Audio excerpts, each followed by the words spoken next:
This old guy DIY video has to do with replacing the power steering cooler on a 2003 Chevy Suburban. So a friend has this truck. It was squealing when it turned right. I thought it was really smart because I figured out that it was low on power steering fluid. Then the next day I checked it and it was low again.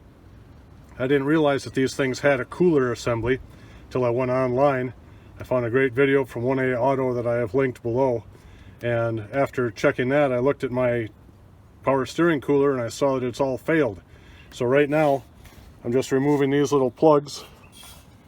I took the plastic clips off so I can take this piece of fascia away. And if we look here, this is the power steering cooler. You can see that everything is just soaking wet down there. So this thing has failed.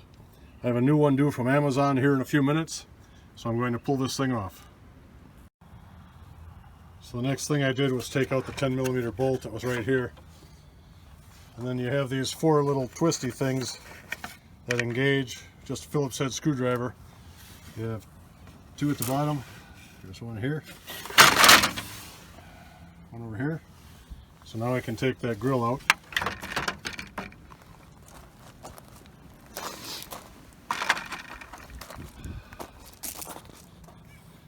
Now we can get a really good look at all the leakage.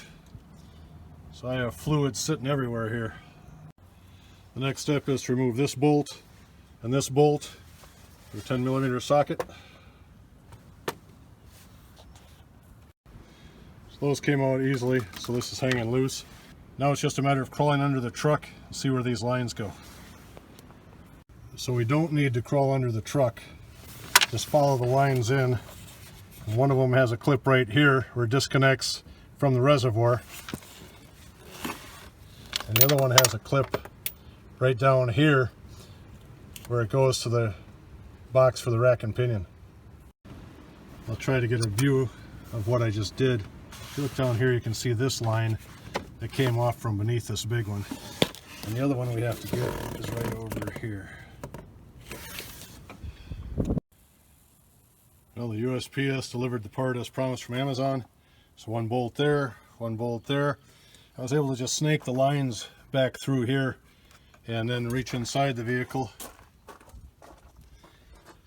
And you can see that one's hooked up. And that one over there. The new part from Dorman came with hose clamps on it rather than those clips. So I put the clamps on, I filled the reservoir, started the vehicle. Everything sounds good. Now it's time to button it up.